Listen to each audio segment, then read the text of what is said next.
અતિવૃષ્ટિ બાદ ખેડૂતોએ એનો ઊભો પાક એ કપાસ, મગફળી, સોયાબીન, એરંડા બચાવવા માટે ભૂતળમાંથી સિંચાઈ કરીને એના પાક બચાવવાનો પ્રયત્ન કરી રહી છે। ત્યારે રાજ્ય સરકાર અને પીજીવીસીએલ ખેડૂતોને 8 કલાક રેગ્યુલર કન્ટિન્યુ વીજ પુરવઠો આપવાને બદલે કટકે 8 કલાક વીજળી આપી રહી છે। ખેડૂતોએ પિયત કરવા માટે તકલીફ પડી રહી છે અને એમાં અધૂરામાં પૂરું રાજ્ય સરકારે ગુજરાતની સ્થાપના પછી પ્રથમ વખત સૌરાષ્ટ્રના ફક્ત 10 જિલ્લાઓને 10 કલાક 10 તાલુકાઓને 10 કલાક વીજળી આપવા માટેનો નિર્ણય કર્યો છે।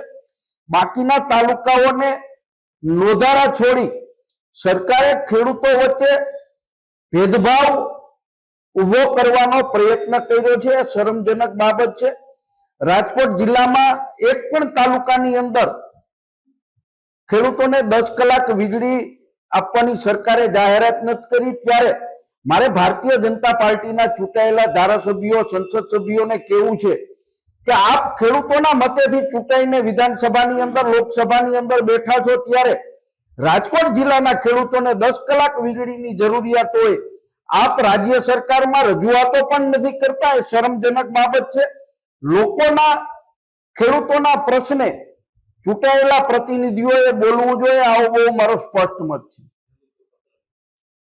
આજે ખેડૂતોને 10 કલાક વીજળી આપવા માટે મેં ગુજરાતના મુખ્યમંત્રી શ્રીને પત્ર પણ લખ્યો છે। વીજળી 8 કલાક કન્ટિન્યુ આપવી અને જો શક્ય બને તો 10 કલાક વીજળી આખા સૌરાષ્ટ્રના ખેડૂતોને આપવા માટેની રજૂઆત કરી છે।